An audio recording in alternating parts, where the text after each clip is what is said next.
Me toca hoy seguir haciendo rayas en la pizarra a fin de intentar convenceros, con ayuda de algunos viejos colegas, de que hacer rayas es un mecanismo inteligente que permite a la imaginación y a la inteligencia actuar muy deprisa. Es un mecanismo, siempre lo hemos dicho, puesto a punto con tantos miles de años que a mi juicio todavía no lo pueden batir las máquinas virtuales. De manera que para empezar la lección de hoy, pues llamaré a algunos arquitectos que empezaron a hacer historias. Está entendido el sentido de historia en el sentido del viejo Heródoto de Halicarnaso, el viejo historia griego, es decir, bueno, lo que sabemos, lo que nos han contado, historias con minúscula. Me voy a ir a algunos arquitectos amigos nuestros. Me voy a ir al viejo Schinkel, el gran arquitecto del romanticismo, ¿no? Hacia 1825 quizá. Schinkel hace un apunte, pasa por Londres y tan temprano como en 1825 él piensa, bueno, sí, hay el río, el Thames, el Támesis, ¿y cómo está de cambiado Londres? Hay unas gabarras que transportan carbón y dice, apunte de Londres. Pues sí, aquí hay un molino de papel y aquí hay una hilandería y aquí hay otras cosas. Es un dibujo que podía estar hecho ayer, porque las rayas en los cuadernos de los arquitectos siempre parece que están hechas ayer. Siempre son las mismas, son la misma manera de pensar. Bueno, pues esto es Londres en 1825. Después vendrá el señor Pugin, o Pugin, que dirían los franceses, ya hacia los 50, ¿no? Y sobre este apunte dirá, es que, mire, la revolución industrial, sigamos el apunte, está arruinando Londres.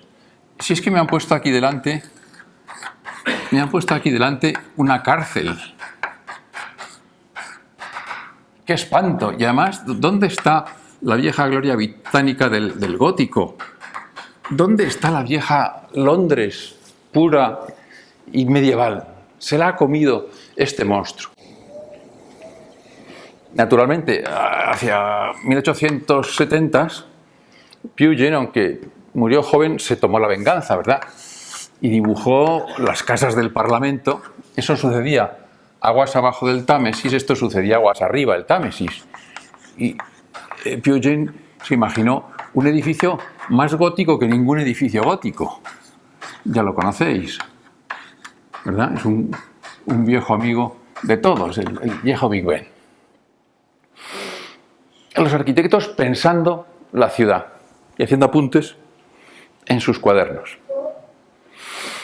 Después de Schinkel y de Pugin, pues llamaríamos a vuestro ya conocido Monsieur Le Corbusier,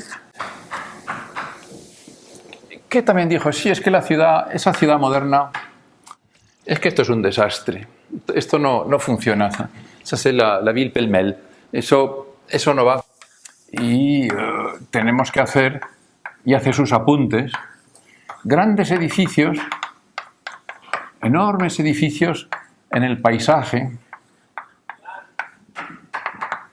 Esa tiene que ser la nueva ciudad.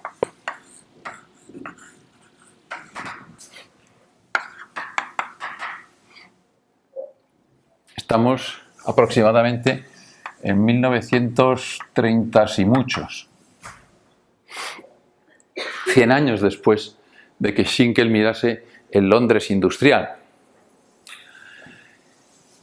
Y ahora quisiera llamar a un aprendiz de arquitecto que acabó siendo uno de los grandes dibujantes de arquitectura, como el señor Daniel Torres,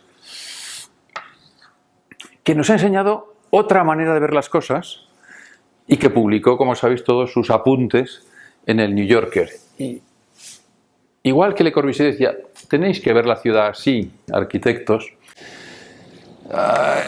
en la cuestión de Steinbeck era distinta. Decía, sí, Es verdad que la ciudad americana es así. Sí, sí.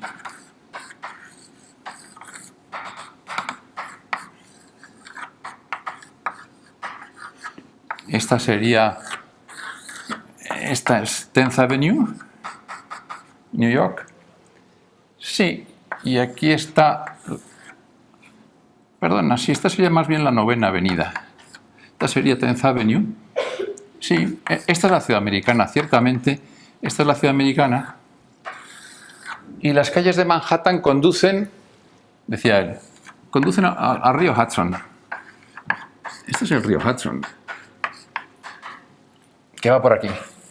Y dice, ¿y qué hay detrás del río Hudson? Bueno, está New Jersey.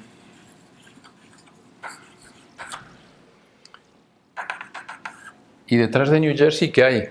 Bueno, está el medio oeste. Por aquí estaría Canadá.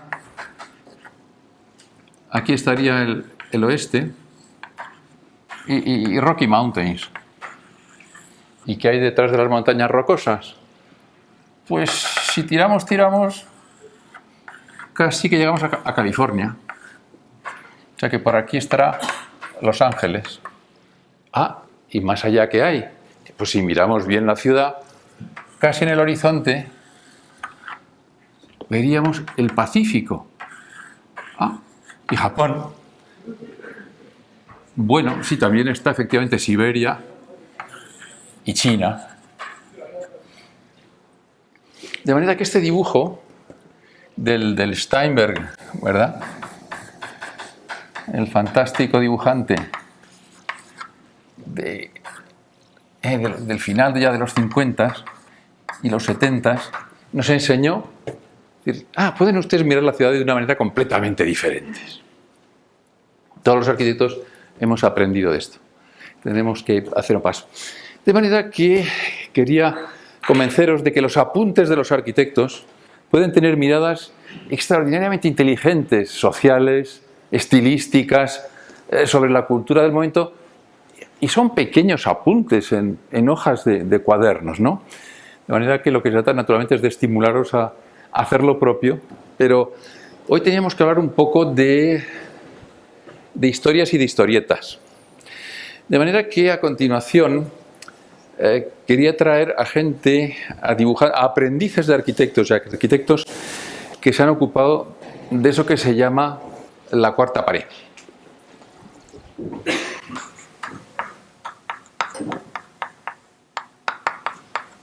¿De qué se trata la cuarta pared? Se trata de que estamos aquí en esta sala y alguien quita una pared y nos mira.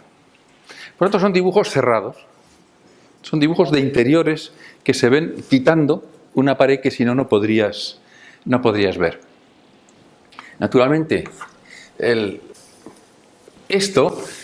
levantar la cuarta pared nace con la Ilustración del 19.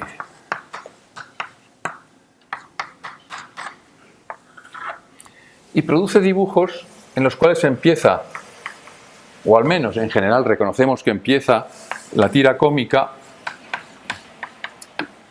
y eso que llamamos viñeta. Es decir, el cuento, la historia, con argumento. Naturalmente lo habréis visto muchas veces, hasta en la historia de la arquitectura, quizá la ilustración más famosa, hacia 1800, casi 1850, ¿no? Es aquel dibujo francés, todavía una ilustración, todavía un grabado, aquella famosa casa partida en 4, que seguro que lo habéis visto. Este dibujo es famosísimo, que nos cuenta cómo por unas escaleras que sube un personaje penosamente se llega a la gran casa burguesa, donde la gente está bailando, a la casa de la gente bien, donde la gente está cenando, a la casa de los funcionarios, y luego al final siempre hay un pobre hombre metido en una cama con un paraguas por las goteras, que en realidad se dedica a pintar. Y aquí están las porterías y los espacios auxiliares. Esto es lo que dibujó Bertal. en esa época. Es un dibujo que es famosísimo, ¿no? De este dibujo han salido infinidad de variaciones. Lo han copiado todos los dibujantes, los arquitectos. Luego dejó de ser un grabado y ya podía ser un hueco grabado, un fotograbado o incluso un simple dibujo. Y de aquí salieron muchas cosas. Me interesa volver a llamar a vuestro amigo Steinberg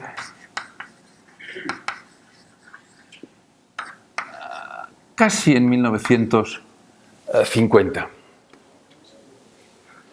Steinberg se acuerda de este dibujo y hace casi el mismo dibujo, la misma casa con el basement, el piso grande, el piso pequeño, el otro piso. Pero esta vez es una casa neoyorquina, esta vez una casa de la 10ª Avenida, y esta vez la casa conserva la mitad de la fachada.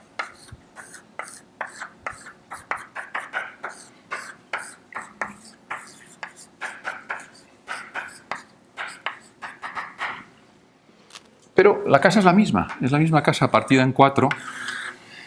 Esta vez no con la perspectiva de Bertal, sino con esa perspectiva tan de Steinberg, en que todo está, al levantar la 4ª pared, la perspectiva es siempre la misma en cada uno de los... De tal manera que aquí sigue estando la gran casa burguesa, pero esta vez ya, en el año 50 la han partido en 2, aquí se han hecho una salita, aquí se han hecho un comedor, esta que es más alta la han partido en 3, han sacado aquí un cuartito de baño para... Y esta que es la más alta y la más pobre está también más dividida.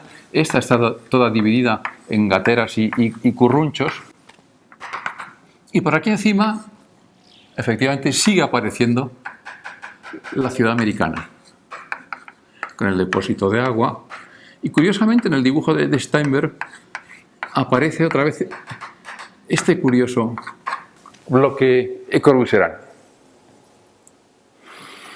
Y de este dibujo, que obviamente sale de este, aparecen otras novedades. Una interesantísima, que será la más conocida de vosotros, es el momento en que casi un año después el señor Vázquez, pero esta vez ya sin ningún prurito social, pinta la casa de Pulgarcito. El ático donde vive un pobre hombre y 4 plantas todas iguales con una perspectiva muy tonta. Es la casa de una revista infantil que se llama Pulgarcito y aquí simplemente pues aparecerán los personajes de Pulgarcito. Es decir, aparecerán, pues yo qué sé, las hermanas Gilda, aparecerá el viejo Carpanta, aparecerá probablemente Filemón, ¿verdad? Van apareciendo todos esos personajes.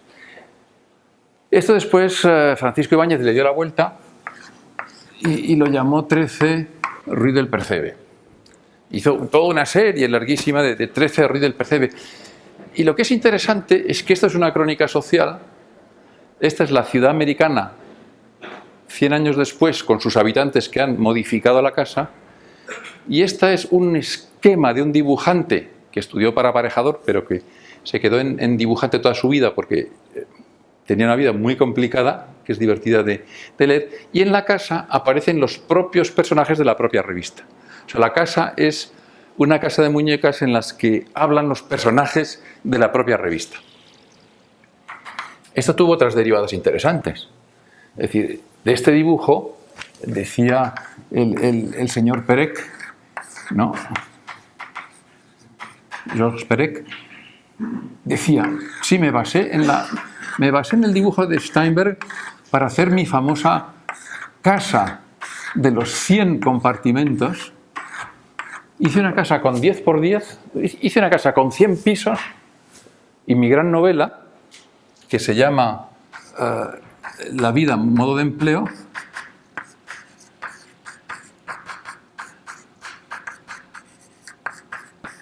La vida, modo de empleo, así como el dibujo de Steinberg se llamaba en francés L'art de vivre, el arte de vivir. Este se llama La vida, modo de empleo, y todo sucede en una caja de muñecas de 100 pisos, y la historia de Perec es empezar aquí y visitar los 99 pisos restantes sin pasar nunca por el mismo. Y contar la vida de lo que sucede en 99 habitaciones a lo largo de esa visita fantástica. Estamos aproximadamente en los años 70. Y en esos mismos años 70, otro experto ojo, el del señor... Déjame el borrador un momento.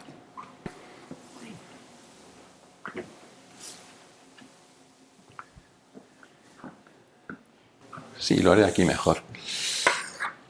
El del señor Rencolas, periodista, arquitecto, literario, ilustrado y artista de cine, decide montar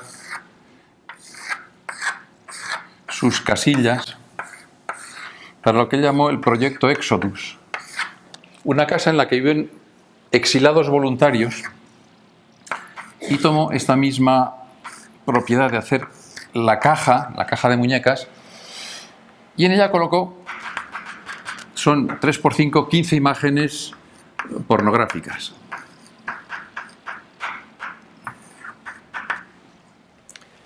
Esto sería interesante, pero sobre todo sería interesante porque después, ya rizando el rizo y haciendo de la viñeta, de la casilla, algo muy sofisticado, muy elaborado, y en vez de poner dentro de las casillas a los personajes de la historieta, puso a las propias arquitecturas de la ciudad. De manera que hizo aquellos famosos dibujos, bueno, los hizo en realidad con su equipo, de Oma, ¿no? La gran ventana. Hay una gran ventana, hay una puerta que se abre, va apareciendo la habitación. Al fondo de la ventana aparece Nueva York, hacia el horizonte, y aquí está la cama de los amantes. El toque un poquito porno que le gusta a Rencolas. Esta es la cama de los amantes, incluso con la mesilla. Bueno, la mesilla, la recordáis, es la antorcha de la Estatua de la Libertad.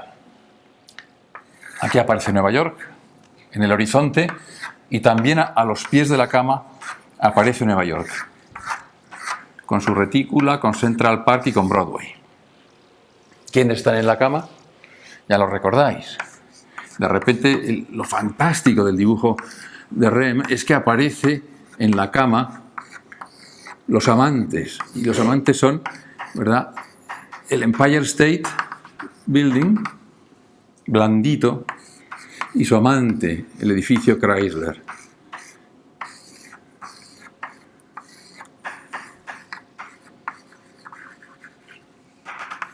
Están en la cama.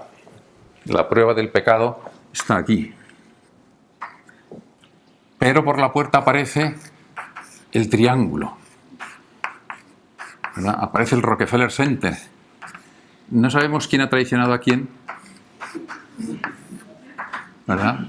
Pero el Rockefeller Center mira con disgusto y con su linterna la escena de la traición. Claro, es tan fantástico este dibujo cerrado, en que Nueva York está fuera, Nueva York está dentro, Nueva York se vigila a sí misma y es su propia alfombra de la cama. Era algo tan sorprendente que a todos nos impactó muchísimo en la época. Dibujo ya de fin de los 70. ¿Podemos borrar? De manera que aquel es un dibujo complicado y es un dibujo a colores, y además es un dibujo coral hecho por 3 o 4 personas, por Rem, por su mujer y por los Engelis. Por tanto, no es un dibujo de línea clara, como todos estos han sido, ¿no? Pero lo que quiero deciros es que levantando la cuarta pared y apareciendo la viñeta, ese dibujo cerrado, se puede llegar a unos contenidos tan elementales como los de 13 Rue del Percebe, como los fantásticos dibujos de la época de Oma y de Rencolas. Y como tercer acto, quisiera pasar a otro momento. Habéis visto casi sin hacer la historieta en esa casa de muñecas, en ese grabado del corte de la Casa de París. Habéis visto a los estudiantes y a los arquitectos meterse dentro de esas viñetas y desarrollar, ya en el caso de Rencolas, un argumento entero dentro de una de las viñetas, en que la ciudad está fuera, pero la ciudad está dentro, pero la ciudad se mira a sí misma. Y me interesa otro momento en que posiblemente estamos ahora, en que el cómic influye en la arquitectura.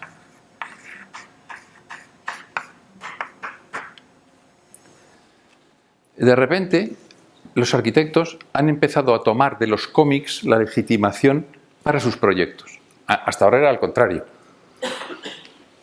De manera que, aquí por ejemplo, una casa americana de los años 30. La reconstrucción de Roosevelt.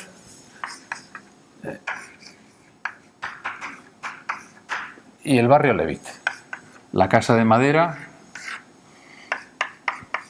el porche con unos escalones, las ventanitas, la casa de la clase media baja o de la clase obrera americana, el New Deal de los años 30.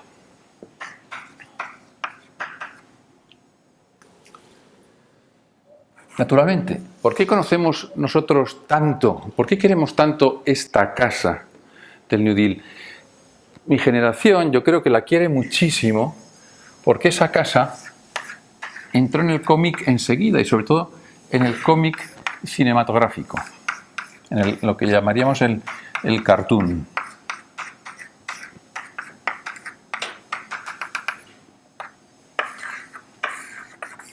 El camino, naturalmente,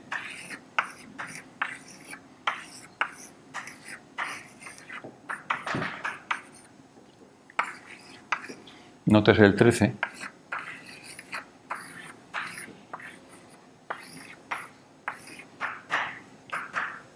Esto ya no era en los años 30, esto era ya en los 50, los cartoons en color, y ya sabéis quién era el personaje que nos hizo amabilísima toda esta cuestión.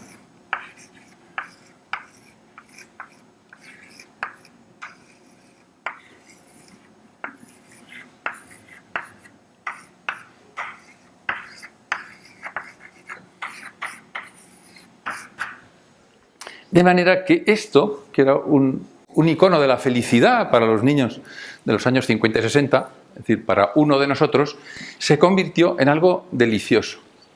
Así que no había más que, para que los arquitectos compraran la idea, no había más que poner aquí un porchecito,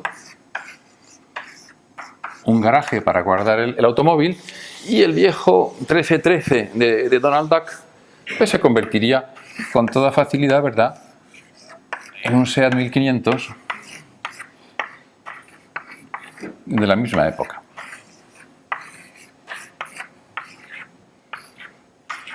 Y estamos en 1970.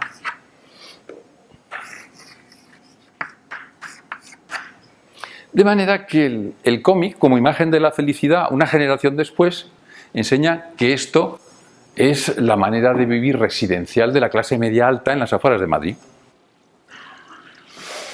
Un ejemplo fantástico.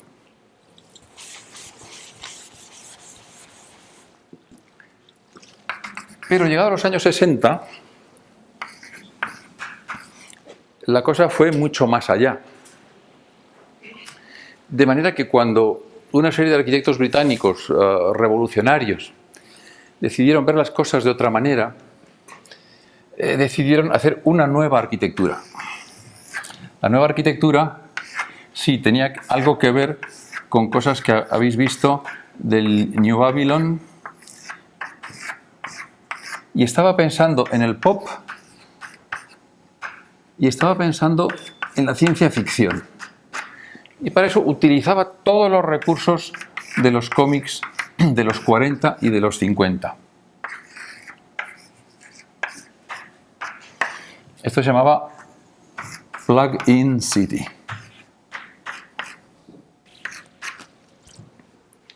Y el personaje que anunciaba esta nueva ciudad, esta nueva manera de ver el mundo, naturalmente era un personaje de cómic, pero ya no era de un cómic de niños.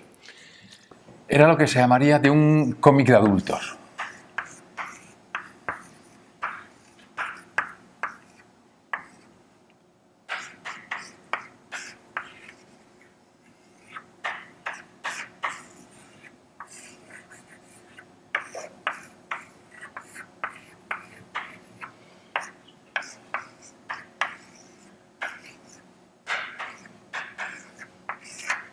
¿Lo recordáis? El hombre que vuela, que dispara un rayo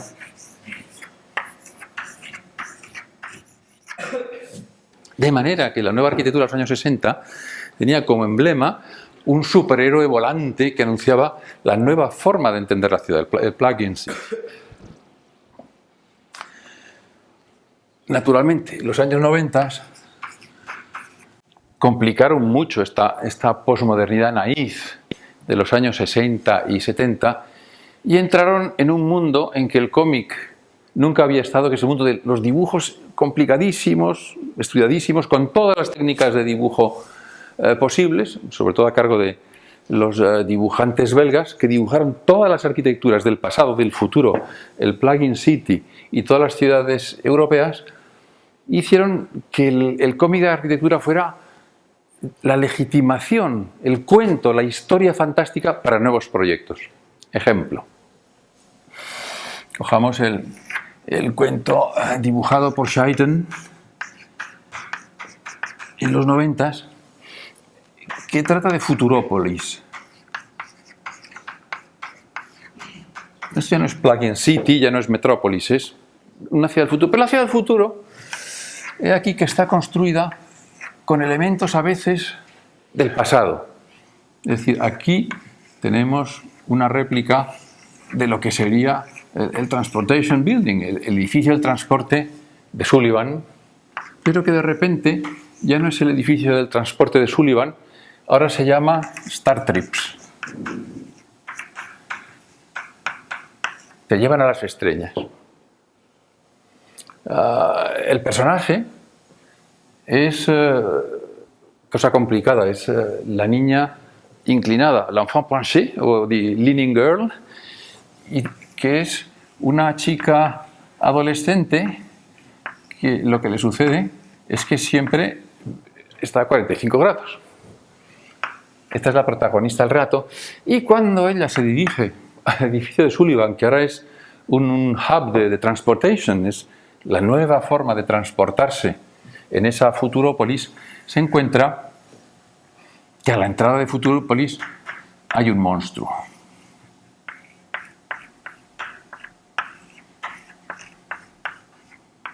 Hay un monstruo, hay un antiguo dragón.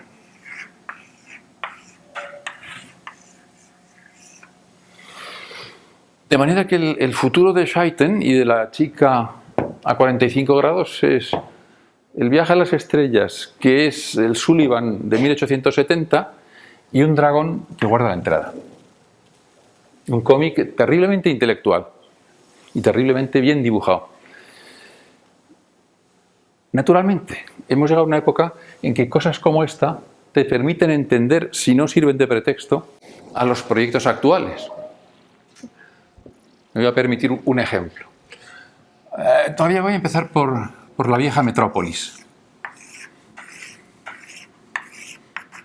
Voy a dibujar una escena ya desaparecida de Metrópolis.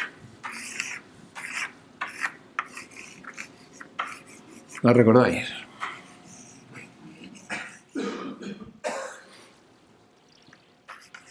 Estas son las Torres Gemelas y estos son las grandes fuentes sumidero, que son lo que queda de ellas. Ahora mismo. La zona cero.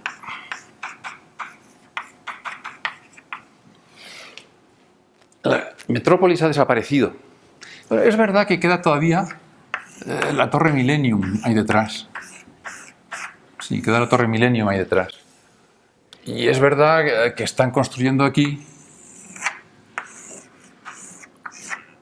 la tercera o cuarta torre de la zona cero.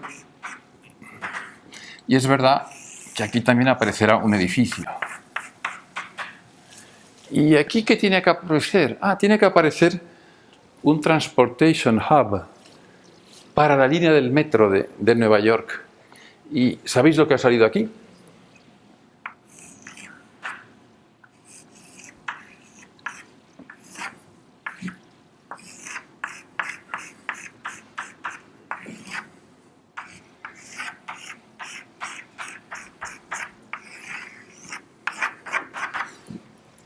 Un dragón alado, que además supuestamente debería haber movido las alas. De manera que uno quiere ver desde los infantiles cómics del año 35 su influencia en una generación, el cómic de los años 40 en la nueva regeneración arquitectónica de los años 60 y el cómic superintelectual de los años 90, cómo acaba justificando las formas más extravagantes. Pero era solo con el fin de convenceros de que con unas pocas rayas se pueden pensar muchas cosas. Bueno, muchas gracias.